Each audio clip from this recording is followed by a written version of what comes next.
For those who don't understand what a DJ does, like if I were to ask somebody from my mother's generation, a lot of them think that you're just pressing a button and then people are dancing. Like they don't really understand the intricacies or the nuances of it. Can you break it down for them? Yeah, for the most part, I mean, you step into a club or venue or any type of event. That's kind of what I pride myself on. I don't just do clubs. I do almost any type of event. Anything. I'll do a funeral if you want me to, you know. But it's just music at the end of the day brings people together. And there's a way, I look at it as a puzzle. When I'm showing up to an event, it's, okay, what pieces am I gonna lay out to finish this picture and make people happy? And that's how I treat the situation. And I think the biggest attribute for my DJing is being able to read the crowd. It's truly a lost art. I feel like the new generation coming up, they skip it.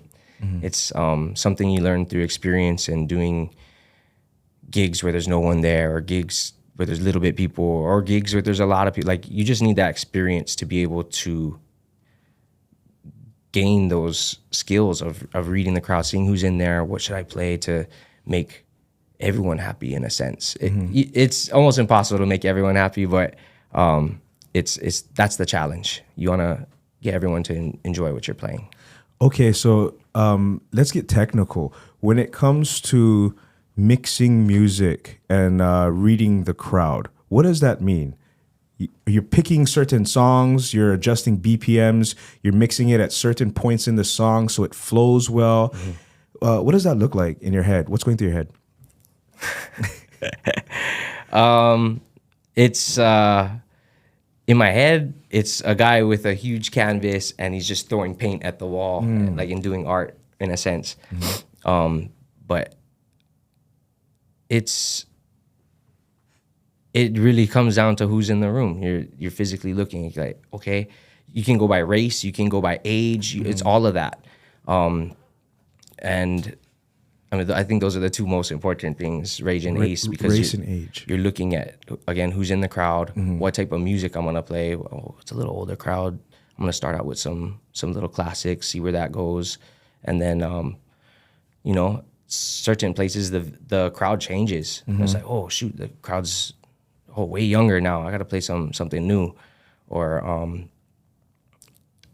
I mean, say. Yeah, it all depends who's in the room. No, I understand what you're saying, because when I was there, it was at Hawaiian Brian's. Okay. And when I was there and I was watching you, you know, there's always that little group of girls that don't give a fuck, right? And then they're going and they're just dancing, they're doing everything, right? But then there's a lot of people just standing there. And then I saw what you did was you started throwing more reggae music, like more like local reggae music. And it was songs that people knew, so they sang along. And I saw that kind of break the ice, because it was still the moment before everybody was still arriving at that point. I was there a little early. And then as soon as you transitioned from like the 90s stuff, I saw you like throwing a couple of reggaes, and then I saw the reaction. And then I was like, oh, wow. And now people are starting to walk to the floor. You know, and those two girls, I mean, like those three girls, they were setting the mood, making it comfortable for others. But then as they started getting more hype, other people felt more comfortable to kind of move a little bit. And then I just seen it was like a set of waves that were small, and then they were kind of growing. And then before you knew it, the floor was packed. And then you're on the mic as well, hyping people up, DJ Hapa Boy, you know what I mean? And then I just thought it was magical watching you control the crowd. So tell me the feeling that you get when you have a couple of hundred people, or even a couple thousand people enchanted with your musical guidance. It's a lot of fun. It's honestly those moments. I call them moments of grace.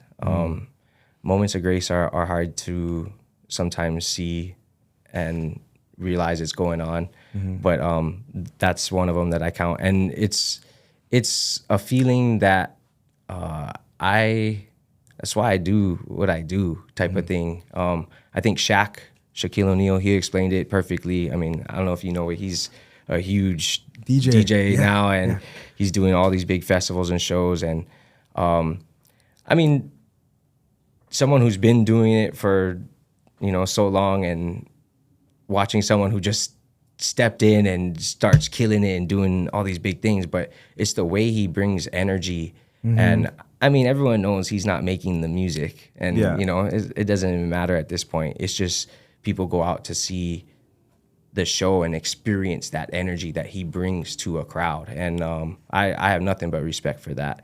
It's but anyway, bringing him up, he mentioned that feeling is better than winning a championship. Wow. Like, he compares it to that game 7, like Well, if you think about it as well, when you're competing with a team, you're all in it together, right? And I think as a DJ, it's really up to you and your musical selection and how well you can understand the crowd and what they want, and then also take them to places where they weren't expecting. Yeah. Right? Because I mean, Lord knows, I love events and festivals. I love music. I'm a big Fred Again fan. You know, I like electronic music. I like house music, but I'm a hip hop fan at heart. But just a fan of music in general. And when I watch you guys up there like wizards, controlling the mood, and then also giving everyone a really good feeling. That's really what it is, right? You're giving this feeling, and it's reciprocated by the reaction of the crowd. And then I can feel your mana growing with that. And then that's really the interaction that you desire, right? The back and forth, and then engagement is everything. I feel like not only DJs, there's performers and entertainers out there. Like, you gotta connect with the crowd in some way, and I take advantage of it, having a mic in my hand and being able to MC and stuff too. It helps tremendously. Just not only becoming the life of the party, because people sometimes they expect you to be the life of the party, so that's your job. You got to step in and be that guy or girl.